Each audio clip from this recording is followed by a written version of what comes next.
Youngstown, Ohio. 1930s. Youngstown is a steel town. It is also, by the mid-20th century, one of the most thoroughly mob-controlled cities in the United States. The Youngstown Vindicator will later call it Crimetown, USA. The FBI will classify it as a city where organized crime and local government are, for practical purposes, the same institution. Emil Dincio grows up in this world. He is the son of a coal family, one of 5 children, raised in a neighborhood where the available career paths are the mill, the church, or the mob. He chooses none of them directly. He chooses something more specific, something that requires more skill than any of them. He becomes a bank burglar, not a bank robber.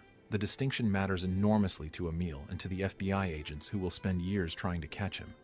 A bank robber walks into a building during business hours with a weapon and relies on fear.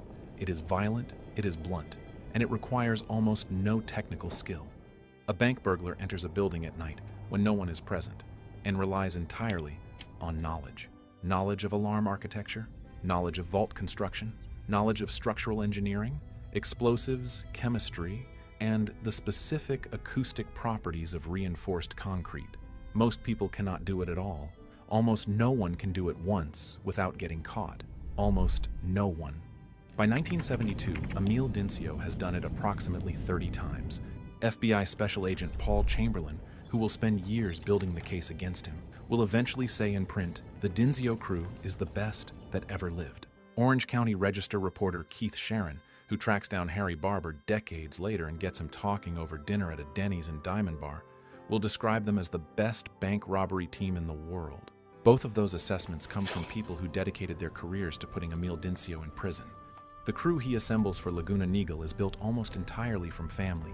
His brother James, the explosives expert, the tool designer, the man who fabricates the custom drilling rigs they carry to every job. His nephews, Harry and Ronald, the physical operator inside the vault. Harry, the getaway driver, the one who will eventually spend 8 years as a fugitive on the FBI's 10 most wanted list before coming in. Charles Mulligan, the driver and lookout, described by everyone who works with him as the most trusted man in the operation. 2 additional men are brought in against Emil's preference: Phil Christopher, an alarm specialist from Cleveland, and Charles Bruckle, also from Cleveland, both imposed on the crew by the person who provided the tip. Emil did not choose them.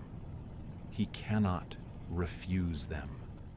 The person providing the information controls the personnel conditions.